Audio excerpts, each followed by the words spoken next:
So it's a theory that was developed by Malzahn and Wells in the 1950s. And what it is, it's a theory where pain signaling, in terms of input to the spinal cord, is gated. What allows the signals to go through, get transmitted to the brain. What blocks the signals at the level of the spinal cord, preventing pain perception.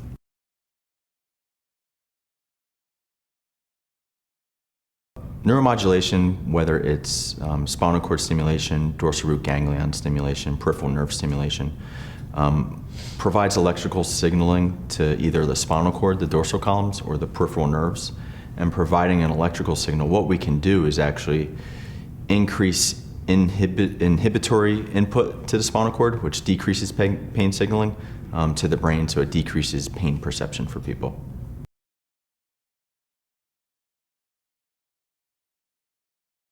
Permanent implantation of spinal cord stimulators involves the insertion of two electrodes into the epidural space.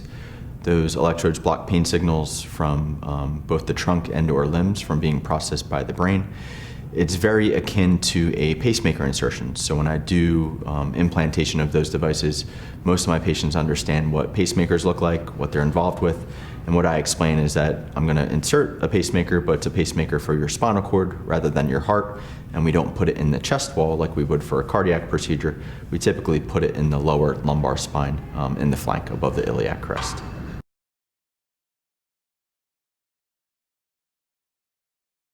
So patients who are presenting with weakness on physical exam that's severe, loss of reflexes, saddle anesthesia, those are patients who really should be referred for a surgical referral prior to doing interventional spine care.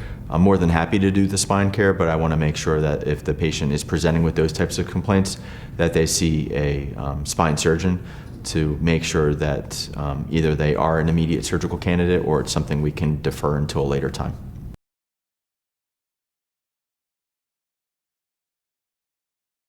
Our field continues to evolve and expand in terms of the types of procedures and techniques we can do for people to help alleviate chronic pain complaints and give them a better quality of life.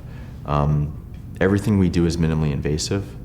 I think there's being a shift from these large invasive surgeries with neurosurgeons and spine surgeons, and a lot more tools are being put into the hand of the interventional pain specialists that have good outcomes behind them. So I'm really excited for the 20s.